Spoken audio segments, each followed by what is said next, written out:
Peace, good evening. I'd like to welcome you back to the Foul Playland. As always, I'm Sir Foul Player of Brooklyn. Wanted to give a update, which I actually just found out before the making of this video, and it's in regards to Harrison Floyd. If you guys don't know, Harrison Floyd is one of the 19 Trump co-defendants in Trump's RICO case in regards to the election in Georgia. Of the 19 individuals that were yammed up in relation to this case, or that were brought in, that were arrested in relation to this case, Mr. Harrison Floyd was the only one that was obligated to stay in jail, according to the judge that saw his case or reviewed his case over the weekend. It was just very funky because the judge that reviewed his case was sitting in for the judge who was ultimately going to see the case. I had an article pulled up, and for some reason now it's not trying to make me pay for the article, but that's not going to happen. Too cheap for that. But nevertheless, as of last night, the judge in the article that I had initially pulled up, which I don't got to read now because it's a moot point. But initially, that judge that was ultimately going to see his case, because this weekend the judge that he saw, which was a young lady, I forgot her name. I think her name was Mrs. Who cares, Morrison, if I remember correctly. She made the determination that she wasn't going to allow him to have a public defender, although he couldn't afford one. She said that he couldn't qualify for it. She also made the determination that she considered him a flight risk, and initially the bail was supposed to be set at $5,000, which was the rumor. Which normally in bail settings, if a bail is set at whatever amount, say $100,000, you're normally you're normally allowed to put up 10% of that amount, and you get to go home. You're out on bail, if you will. But initially, his case, the rumor was that his bail was supposed to be set at $5,000, and he would have ultimately had to put up $500 to leave jail. So I guess that had changed. And when he went to jail, turned himself in on Thursday, I believe, this past Thursday, he was the only of the 19 defendants that was ordered to stay in jail. Which is I could say a million things about it. I'm pretty sure like the judge and most of the people that are involved with this case are very woke online, but when it comes to the chance to stick it to a brother, they have no pause. Nevertheless, the article I read yesterday was from the judge that was ultimately going to see the case, not the one who was sitting in this weekend, but the one who was going to see this case. And he stated that he was going to make a determination next week, in the middle of next week. He didn't give a date, but that he was going to make a determination on Mr. Harrison Floyd's bail next week. Well, apparently that's since changed, and thankfully for Mr. Floyd, I'm going to read from this Washington Post article. I'll pull it up on my screen too. Hopefully they don't make me go behind the paywall, but here goes. All right, here it is. I hope you guys could see it with me. It says Trump co-defendant reaches bond agreement after weekend in jail. Harrison Floyd is accused of harassing an Atlanta area election worker in the weeks after the election, posted $100,000 bond. See how they have to put this in the subtitle, or in the secondary title? I don't know what they call this. This part that's highlighted underneath the regular title. Like where they try to just throw out the charges off the rip, and that's only happening because of this guy's party affiliation or the way he votes, if you will. But this $100,000 bond number, I mean, that's a pretty stiff number too, in the sense that oh, peace to you, Mr. Bruce Gas. And if you guys could, please subscribe to Bruce Gas, Boxing, Jazz, and more. I'm actually going to open up a secondary sports page. That way I could get back to talking boxing and sports in general. I love talking that stuff too. And the NFL draft, my signal seems to be shitty. But nevertheless, the 100,000 bond that was agreed upon for Mr. Harrison Floyd, which were trumped up charges. I mean, like, accused of harassing an Atlanta area election worker. Like, I mean, if Trump's bond is 200 grand, according to reports, how's this man's bond $100,000 for, in quote, and I quote, harassing an Atlanta area election worker in the weeks after the 2020 election? Give me a break. I mean, did he brandish a weapon? Like, what the fuck? Like that. I mean, that's a high bail number. The 200 grand for Trump is a high bail number. That's like a assault one bail, or a gun charge bail. It's like a couple hundred grand. Like, I barely ever see it at that 500 grand threshold or 100 grand threshold, even on gun charges. You know, most cases I've seen. Nevertheless, though, as of right now, not going to say he's a free man, but he's out on bail, which I think is a reason for celebration. I think I'm not sure why this was the only defendant. Mr. Harrison Floyd was the only defendant of the 19 that was ordered to stay in jail. But thankfully, he's back with his family. As I reported earlier, he's a married man. I've heard reports that he was also a Marine Corps veteran, in addition to being the father of a toddler. I mean, you don't want nobody stewing in jail because of politics, unless somebody's legitimately guilty. You know what I'm saying? Also, I'm assuming that this is probably going to be one of the last times that I'm reporting on Mr. Floyd. And I'm going to tell you why. And this is in regards to the 19 defendants overall, but the 18 defendants that are not Trump. Listen, one of these defendants are likely going to flip, or even before I even say that, the other defendants that are part of this case, I mean, like, I'll use an example, like the most popular one, Giuliani. I never agree with Giuliani's politics for the most part. So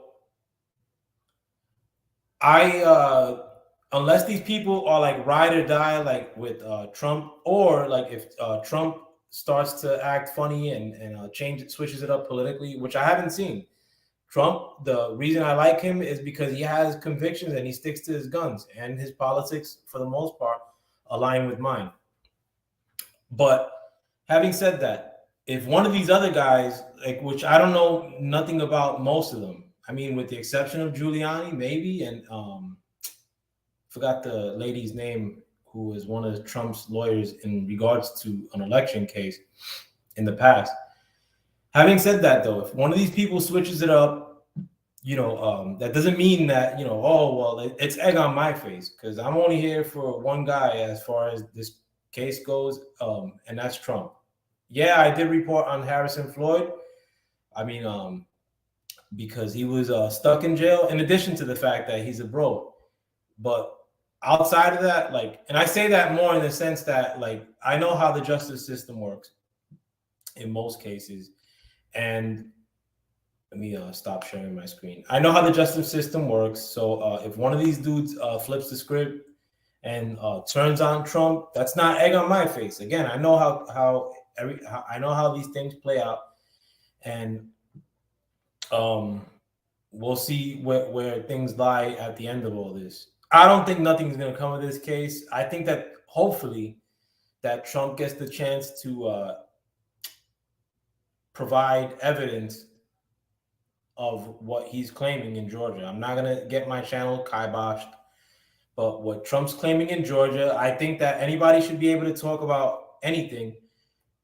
And unfortunately, the Trump allegations in regards to Georgia which he's also made allegations in terms of other states and in terms of the November activity in general. I hope that Trump gets the chance to present evidence of what he's claiming, period. Again, one thing I like in my politics and in life in general is the ability for me to know the truth. I don't like to hide the truth from other people unless I'm trying to take advantage of them. You know, I don't know everything. I'm a Puerto Rican dude from Sunset Park with a ninth grade education. Although I did get a college degree a couple years ago. But outside of that, like I'm not the you would never consider me the authority with my backwards t-shirt and making a video in my bathroom. I'm pretty sure of that, but I may get some things wrong. I mean, but I rather know as most as I could than not know. I'm not gonna like try to just because it may sound something that Trump does bad that I don't want to know about it. But honestly, I'm being very candid in that Trump's policy aligns with what I think is needed right now in America and the world. It lines up 95% with my outlook. Not Trump's moves while he was in the office from 2016 to 2020 necessarily, because I mean I wasn't for a lot of the money printing that happened. I definitely wasn't in favor of the doses of tea that he expedited. But in regards to that, Trump never really made you take it. Biden made you take it. You know, the mandates were not something that Trump was pushing. You know, Biden was proudly pushing mandates. So, you know, I'll leave that where it is, in the sense that, you know, that's one of these other things that you can't talk about on YouTube, you know, unless I want to get algorithmically smacked, and I don't. In other news, this is hot off the presses earlier today, and it's aligns with something I was talking about yesterday. U.S. announces $250 million in new military aid for the country in the Eastern Bloc, which you're not allowed to be negative about. And it quotes, and this is from a Reuters article, and this is for educational purposes only. The United States on Tuesday announced a new package of military assistance to support that country that includes additional air defense and artillery munitions, mine clearing equipment, and medical vehicles. The latest package includes whatever the United whatever. But so more than 43 billion in U.S. military aid has been provided to that country since Russia's invasion began in February of 2022. President Joe Biden earlier this month. Oh, let me share this article. What am I doing here?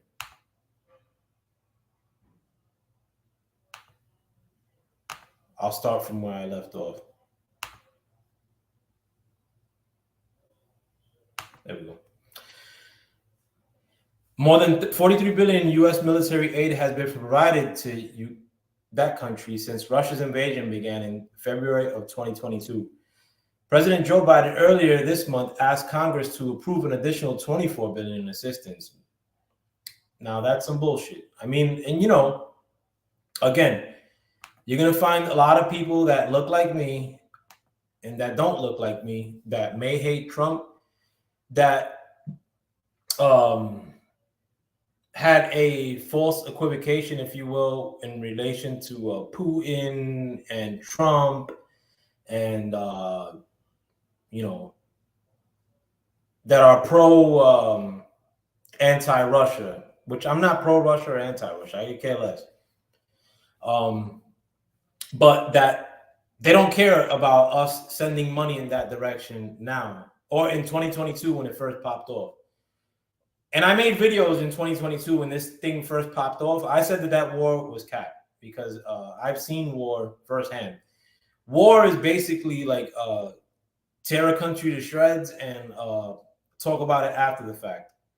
I mean, if you go right now, the city of Kiev, Live, or you know, all these cities that are the real epicenters of Ukraine. I didn't want to say it. are still, Gucci, the way they were when this invasion first popped off. And I actually alluded to this in February of 2022, because I was they had live streams of downtown Kiev, which is gorgeous, beautiful. And I was expecting that shit to be bombed up at any second, when the war first started or the invasion first started. And that never happened. So, I mean, my assessment back then was that the war was all cap. It wasn't really a war in my eyes. I mean, and from what you hear of Putin's statements back then and now, I mean, it's a war, but before he said it was a military operation and that he was going after certain elements within that country. I mean, you could make a debate that he's probably still doing the same in the sense that, again, if you want to demoralize a whole country, you would bomb their capitals or their big cities, and that's not happening. Some asshole may come up and retort and say, "Oh, well, oh no, there's actually buildings that are, a building got bombed, like, and it's some like bullshit little building or something that's residential. Anybody could blow up any building. That's not what I'm talking about. I'm talking about destroying a city or destroying a large area. Military targets, I mean, at war, anybody's up. And military targets are fair game. Soldiers, fair game. I'm not talking about that. I'm talking specifically of civilian centers and cities, railroads. They're up and running. In fact, if you look online, you'll see videos of people partying in Kiev currently this summer. They're having Kiev looks 100% better than Philadelphia right now. Kiev looks 100% better than Atlanta right now. Kiev looks 100% better than Los Angeles. Kiev looks 100% better than San Francisco. You get where I'm going? So, I mean, like, why is Biden asking for an additional $24 billion in aid for this country? I mean, $24 billion in aid in addition to the $43 billion supposedly that we sent and the $250 million that we sent today. I'd rather that money go to homeless people here in America. Homeless people in New York City. You have a homeless problem in New York City, in Los Angeles, in San Francisco, Seattle, name it. You name the city and there's a homeless problem. In addition to the fact that in a lot of these cities now you're creating a migrant problem in addition to a homeless problem. You're kicking out homeless people from shelters and hotels to house migrants. Homeless people that are veterans in America, homeless people that are Black, that are Spanish. So why are we sending money elsewhere? I mean, I have an inclination as to why all these things are happening.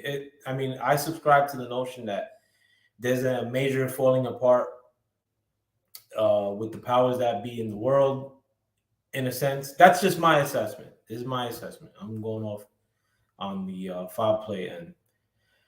But I'm not going to say that this is all planned, but I am going to say that things are falling apart now. Does that directly relate to Trump? No, but one thing that I will say is that Trump is the central figure in which a lot of the powers that be, if you will, are all aimed at, are all reporting bad things against, are all making up fake stories about Trump, reporting negatively about Trump, going after Trump at the county level, at the state level, at the federal level. So, and there's a rumor that Arizona is also preparing a case against Trump. So, I mean, like, you're going to have people that are cheerleaders against Trump that are going to say, yeah, well, fuck him, and that's okay.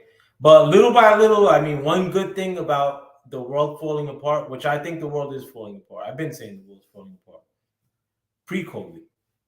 But one good thing that's coming out about that is that more people are privy to the world falling apart, and the world didn't fall apart by accident. To me, it was by design. And I think that bad people are making it fall apart, but and that's a bad thing. But more people are waking up to it.